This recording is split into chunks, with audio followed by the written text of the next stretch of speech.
Memories are fickle. Identities are often shaped by the perceived ownership of shared experiences that subsequently fossilize in our psyche. Memories are recycled endlessly through thought and speech, and inevitably malformed over time. But with almost any medium, in this case Silent Hill 2, we don't exactly need memories. We can see it right here. We can technically play it right now. The one thing we can't see or play or truly share with anyone else is how it makes us feel. Or maybe more importantly, the memory of how it made us feel.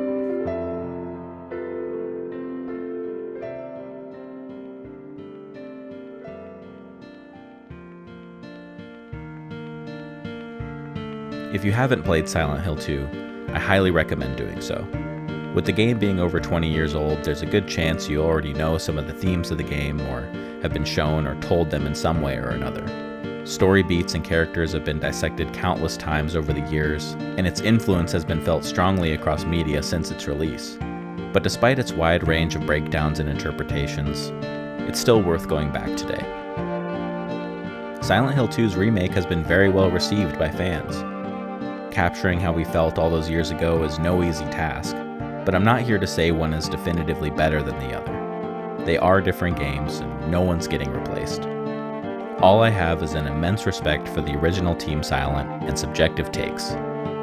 What I intend to highlight is Bloober Team's sheer confidence with the source material, and their ability to change almost everything on the surface while somehow keeping the same memory of that original intact.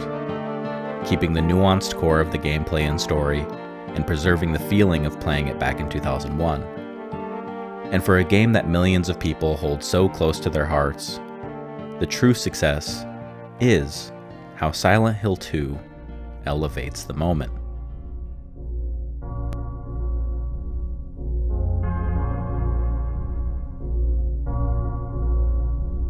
I'm not going to break down the entire story here, because other people have made whole channels based on that stuff, and mainly I want to keep spoilers light for anyone who hasn't played, but still show enough for people who have played to know what I'm talking about.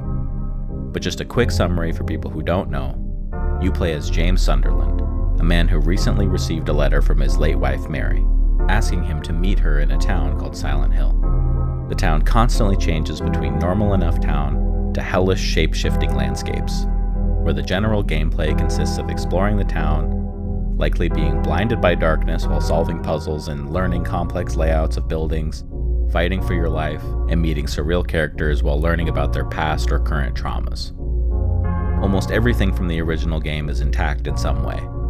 The story beats are the same, characters are the same, but Silent Hill 2's remake is a fundamental rebuild from the ground up, adding and cutting lines here and there, changing performances, costumes, adding new scenes, and rearranging or adding new levels entirely. New combat mechanics have been created, new puzzles have been created, and new steps have been added to pre-existing ones. But ultimately, Silent Hill 2's remake makes more of a spectacle out of the previously mundane. Usually fan service like this feels forced and manipulative, preying on our nostalgia to motivate a purchase, propping up seminal moments of a franchise's culture, only to come off half-hearted and money-hungry. And with the complex emotional themes of this game and the subtleties at play, emphasizing certain moments and bringing them more attention can cheapen the experience. But the way these sections are redesigned reinforce the themes of the game. They're more evocative, they maintain that feeling of despair and disorientation, and most importantly, respect the story the original game was trying to tell.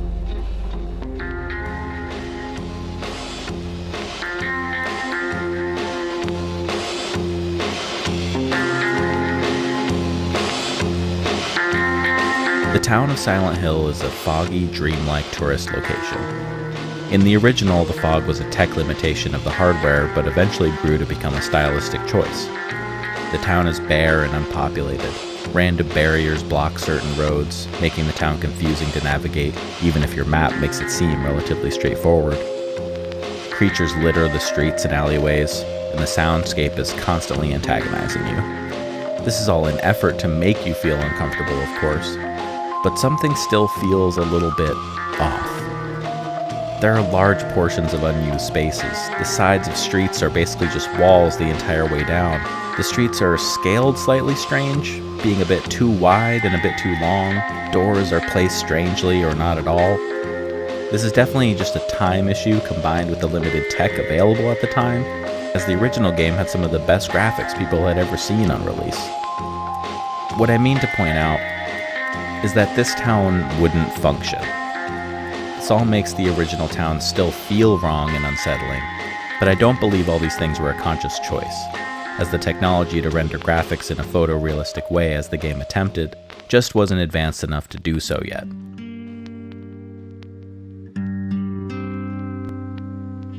In the remake, the town gets slammed with detail. Every inch of the town is used by a business or apartment. Fronts of houses are decorated with furniture, papers on posts blow in the wind, and although cars and trash litter the streets, it actually kind of looks like a nice town. This town feels like it functions, that people were here and it was lived in. Where the original version of the town and interior layouts don't exactly feel natural or based in any real space, by increasing the physical detail of the town and adding to the real-world logic of it, you're more easily able to buy it as a real place, and therefore, subconsciously, letting your guard down. Town feels more dreamlike as a result.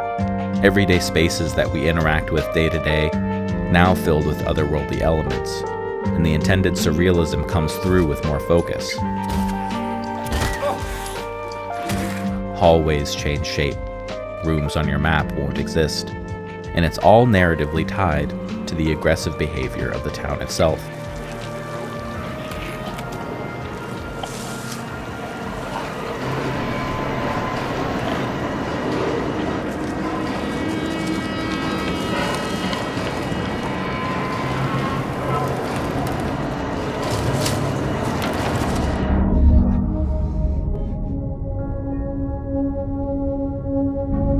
Through the remake, you encounter little collectibles that freeze the camera momentarily on certain objects. Each one of these memories is always a certain item, puzzle piece, or place that was in the original game but cut in the remake.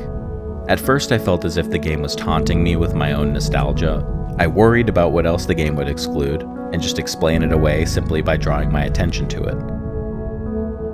In the original, in a seemingly random patient room in the Brookhaven Hospital, you come across a chained lockbox on a bed. It involves many different sets of keys to open, and the keys are scattered all around the building and can take some time to find. Once you do manage to find them all and make it back to the room, it feels like a truly momentous occasion opening up the box, only to realize there's nothing in it. Oh wait, there's a piece of hair? Anyways, you move on.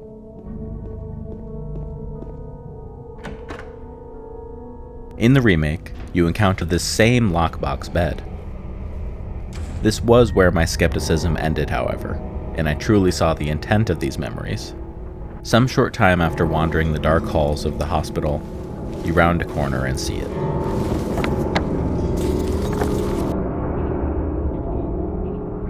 The same chain lockbox, now lit with intimidation and sitting atop a pedestal. It's chained to the room with impossible logic, and once again needs 3 sets of keys to open. Each path to these keys is now a separate curated section, adding focus to the puzzle along with looking more cinematic and being narratively exaggerated. When you open the box this time, nothing. Truly nothing this time, making your efforts feel truly futile and pushing the emotion of the scene even further.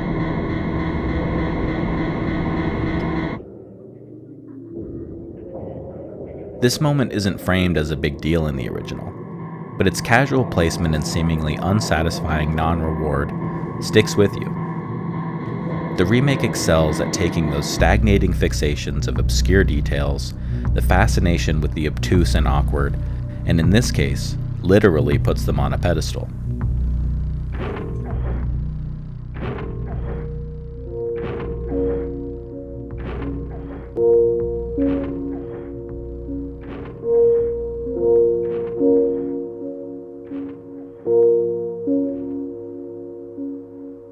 All of the boss fights in the original Silent Hill 2 were fought in a square room. A monster pops out, you shoot it, you did it. The intrigue of these bosses, however, was never in the combat. These bosses usually represent a character's trauma somehow in a metaphorical sense. The most interesting thing about any boss or any enemy in Silent Hill is almost always what it is and not how to kill it. You meet a character named Angela at several points in the game, searching for her mother in a graveyard, waxing poetic about running away while brandishing a knife. But the third time, she's locked in a room. Daddy, please don't.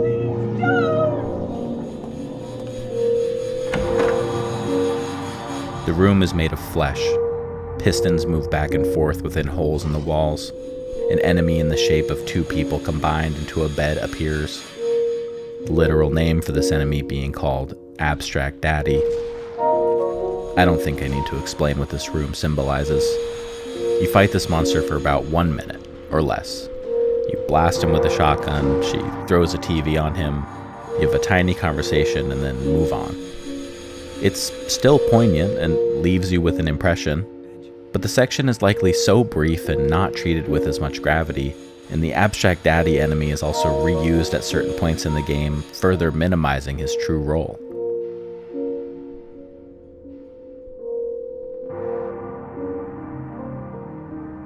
In the remake, Angela is trapped in a room in the same way. I'll be good, I promise.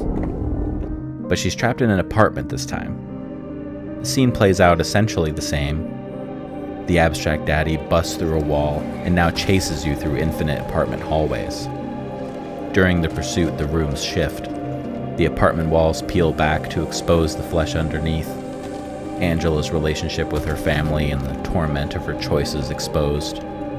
This is definitely a spectacle fight, and on one hand, maybe the spectacle can be viewed as exploitation of some kind, but on the other hand, I don't know if the brevity or subtlety of the original game gave enough weight to the situation, and maybe giving the spectacle to such tragic and complex scenarios can help spread awareness or help people through. Sitting with those feelings just a moment longer, thinking about the subjects in a slightly deeper way, knowing what she did and what has happened. Her family is dead, and you'll never see an Abstract Daddy again.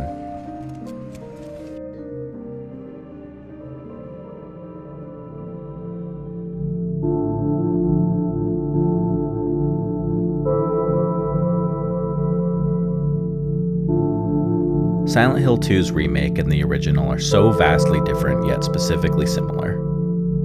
And in the age of remasters and remakes, the lines can get blurry. Everyone has an opinion, and the loudest one usually wins.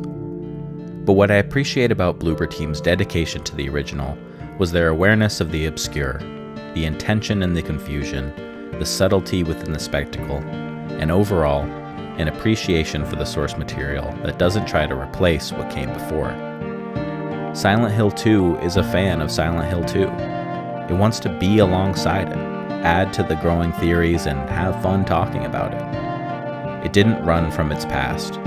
It embraced its roots, echoes what made it unique, and softly whispers, "I can't tell you to remember me, but I can't bear for you to forget me."